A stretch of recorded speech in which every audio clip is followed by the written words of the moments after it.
Cammi, tell me a little bit about, your relationship with Greg the first time you played on one of his teams. You know what? So I've never referred to him as Greg because of the respect. I've always called him Mr. Lopatka. So I will continue to do that through this interview. He's been my coach. I'm honestly I don't ever actually remember even when I started hockey, because hockey was always such part of my life, but he was just a part of my youth hockey experience. I think our most memorable years together when he was coaching was my Bantam seasons. His son, Danny, was a year older than me. So I would catch up with that team in the 2 years that our age groups would cross. I would play a lot of times with the older team. And so he would be my coach.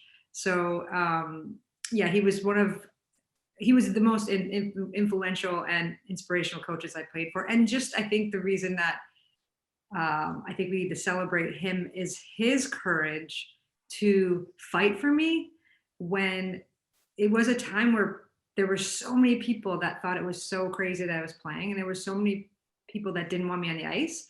And he never once thought that was a big deal, and he never once backed down from anybody that gave us any flack. And I think for him having my back, I'm forever grateful. And I think he should be celebrated for standing up for me, because if he didn't, I might not have had that same feeling of people in my corner, or even getting to play. So I do thank you, Mr. Lopatka, for that. And I'm super, super grateful. And it's a major part of what shaped me as a hockey player. So Mr. Lopatka, I'll go to you. You're coaching a Bantam boys team, and you find out that there's a girl who signed up who's going to play for you. Do you remember that? And had you ever had a girl play on one of your teams? Yeah, I'll go back a year before that when she was playing Pee Wee, and my son was the first year Bantam.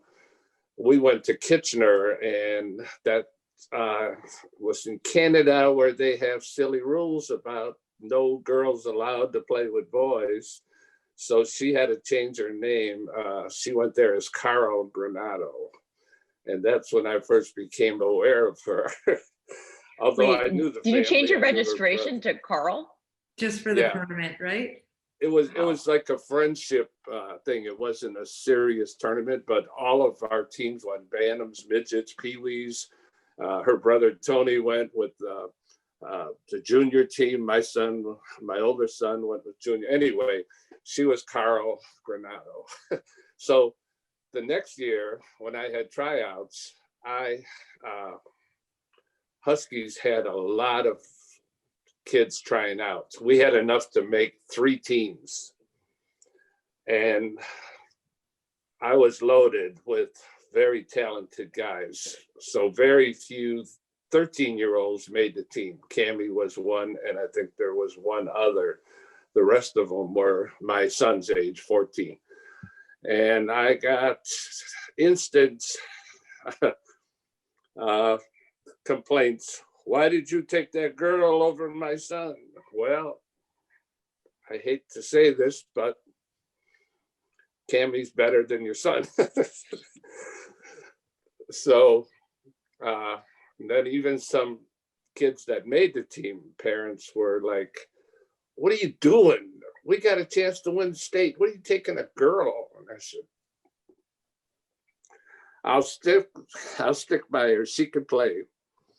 So that one guy that complained the most, he became her biggest fan after she scored a few goals and showed she could keep up with any of the boys. And the boys all accepted her and protected her and loved her. So Cammi, it sounds like your teammates embraced you. Would you say that's fair? And were you aware of some of this outside noise that was going on between the parents who didn't want you there? I was aware a little bit. And I felt support from my team for sure. I think the fact that I could play helped. But I do know there was a lot of noise, and as much as it bothered me, like walking into the arena, like you could see the whispers and you could feel the attention on you in a negative way when you walk through the lobby, especially at the beginning of the seasons and stuff. But once I got on the ice, that all went away. And I didn't really know like I didn't know how to process all that at that age. And frankly, I knew I belonged. And I think I was different in other areas of life where I might not have as much confidence in myself, but with that, I knew I belonged. And I knew when I got on the ice, I could show everybody. But the dad that Mr. Lopatka mentioned was, he just did not think it was okay. His son came from the city we got to have someone out of district play on our team. I think we got 2 players, if I'm not mistaken. But I remember that really well. Like, he did not like me. And then literally within like maybe a month, he was my biggest protector. He would not let anybody like say anything bad about me. It was amazing to see that turn. And I kind of felt like that was a good example of like how I knew when I could be on the ice and play and keep up and produce and be a big part of the team. That stuff would kind of go away, but it followed us for those 3 years. Like, the stories are crazy with how many people just thought it wasn't okay. First of all, walking in the rink brings up a thing. Now all the rinks have girls' locker rooms, thanks to Cammi's influence. But back then, there were just boys' locker rooms, and she had a dress in the ladies' room, and my oldest daughter would help her put on those shin guards and all the stuff in a little tight squeeze bathroom. And then my boys would be dressing in the locker room, and then I would have to make sure they all had their pants on. I would yell, "Cammi's ready to come in," and they would cover up and make sure they were ready for Cammi for our pregame speech. It was pretty awesome. It was pretty, and you know what's funny about that is, well, there's 2 things that I remember. One is the figure skaters did not think it was cool that I was playing hockey. They thought I was completely weird. So they would run and I'd be changing and they'd flick the lights off on me in the bathroom and run out and giggle and call me weirdo. And it was like, I remember Kathy, my sister, like, just being like, you know what, you can't worry about that. And I didn't, it didn't bother me that much, a little bit, but not a lot. And I think when our rink manager, Mr. Glass, got wind of that, he gave me a broom closet right across the way from the locker room that the boys were in. So I could just go sit in the broom closet, change into my lower gear, and then come into the locker room when they were ready. And that broom closet was literally like the tiniest little space. There was like brooms in the way whenever they kind of but I actually loved it.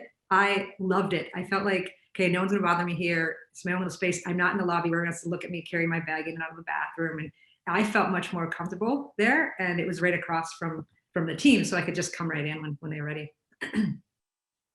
So it sounds like. Go ahead. I was going to say, her first year, she was 13 and the boys were 14. And the boys would be like embarrassed and they would hurry up and cover up. But the next year, as the teenage whatever would be kicking in, the boys would be, "Well, come on in, Cammi." And I said, no. And one of the boys got a crush on her. In fact, I think she got into her sister's eyeshadow.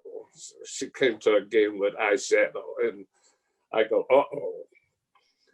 And one of the guys had a crush on her, and anybody that touched him, he was a big bruiser that could knock you silly. So he got a lot of penalties for somebody brushing up against. What strikes me so far is that you say that your teammates all embraced you. And of course, it helped that you could play and contribute to the team. But Mr. Lopatka, what did you say to the players before the season when they knew there was going to be a girl as one of their teammates? I didn't treat her any differently. I just said, this is our team. I remember, just our team, these are the guys that made it. They were all happy to make it because there were 2 other teams of boys that didn't make it. So there were an A team and an A minus team below our team. So we had a lot to choose from. So it was a very talented team. that we went on to win a state championship with. And that had never happened with a girl on the Northern Illinois hockey. It never happened until Cammi did it. 1986. So as the season goes on, I understand that you did encounter some sexism or some people believing that Cammi didn't belong on your team, even though you all knew that she did. Tell me about some of those stories. Okay. Some of the things, there were coaches, opponent coaches. I didn't get much, once we started playing and everybody kind of got over that their son didn't make the team and they had a team to play on, and that stuff kind of went away. But it was opponent coaches that I ran into sometimes. There was a Team Illinois coach who was had a team of 13-year-olds. So they were younger than most of ours. They were Cammi's age. And they played us once. And we could play physical or we could play skilled. We had very skilled guys. So these guys were smaller. And I said, hey, guys, go easy. Just play skilled. Don't be knocking anybody silly, So we beat them a close game. And their coach figured, oh, we could beat these guys. So anyway, I invited him to play with the Duffers. The Duffers is an organization that I skated with since I was 30 and her dad skated with. And so he came and skated with us, but he was a hot dog and he didn't belong because we're a bunch of guys that just play to have fun. So he went up in the bar and my son skated with us, refereed. Our kids always were referees. And when they were old enough in high school, then they started playing with us. They loved that. Anyway, he started talking to my son in the bar. I was talking to my friends at the bar. And he told Danny, next time we play, Cammi's going to have a broken collarbone. And I said, so I didn't know about this. Then Danny told me, and then I went and told the guys, and I don't remember this, but Cammi reminded me. I put Cammi in the center between a big guy who went on to play Division I hockey, Jeff Jestet, and then my son Dan Lopatka went on to play college hockey. So she was well protected, and we played them a little more physical and beat them bad. Do you remember that game, Cammi never Cammi? got hurt. She never got hurt.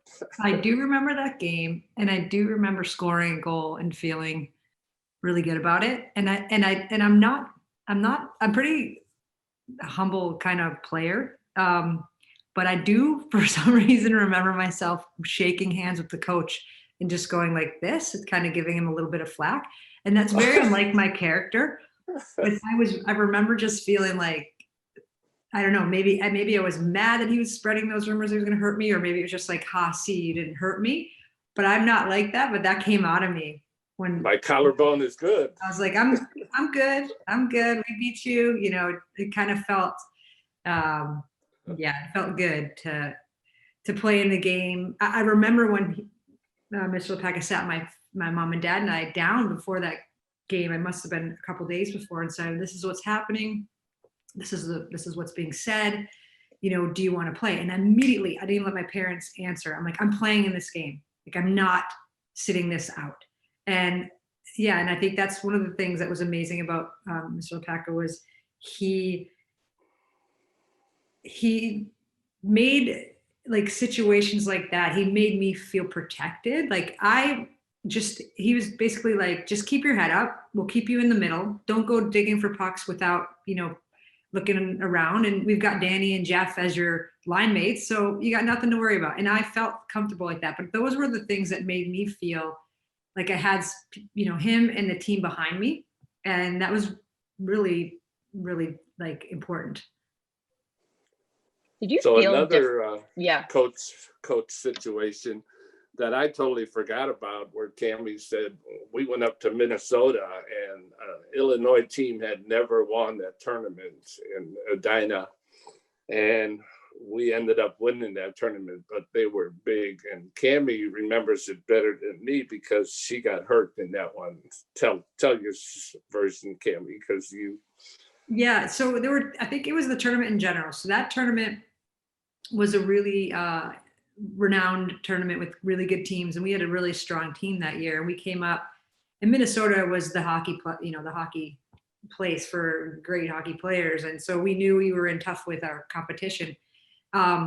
So there was a couple games. So the one game, and I don't know if this was the same game or the next game. The one game I always tell this story is Mr. Lopatka went to get a drink of water, and he overheard the other coach talking to his team in the locker room saying, "I want you to hit number 21. She's the girl. First time you can get at her to hit her or whatever, go for it." And so he came into the locker room, and we were all, just ready for the pregame speech. And before we go out, and he's like, my cousin Bobby was on my team at the time. And 50 pounds heavier than you. And he was like 6'2", big guy, or maybe 6 feet, big guy. Cause I don't think he's 60 now, but anyway, he was a big guy at the time. And he had probably a little bit of scruff even right at that age. And so he comes in and he's like, "Bobby, you are Cammi today. You're wearing number 21. You guys need to switch jerseys." So we did. And it was just a really cool way of turning something potentially bad into something really great, like the support again. So as much as Bobby wasn't like a very pretty girl, it worked. I think that was the game. I don't know if the end of that game, I ended up getting hurt at the end of the game and had to leave. But I do know that in that tournament, I had to leave like 5 minutes left for some reason. I don't know if I got hit or what it was, but I remember staying opposite by the glass with Jeff Jestat, who came in to protect me and gotten like a big scruff, and one other player. There were like 3 of us. 2 guys got kicked out for protecting me. So it was like, that was just the nature of my team. I had these guys around me that really cared about me as a teammate and came to my rescue if I was getting, some flack. Mr. Lopatka, did you notice this taking a toll on Cammi at all? Because to me, it seems like as a hockey player, you should only be focused on your own performance, right? And just playing the best you can. And she's hearing that people want to injure her or hit her or specifically target her. Like, how did that affect her, do you think? Not at all, because her brothers were beating her up from the time she was 3 years old. It's true. It's true. I was used to it, wasn't I? Yeah. Thanks for watching ESPN on YouTube. For live streaming sports and premium content, subscribe to ESPN+.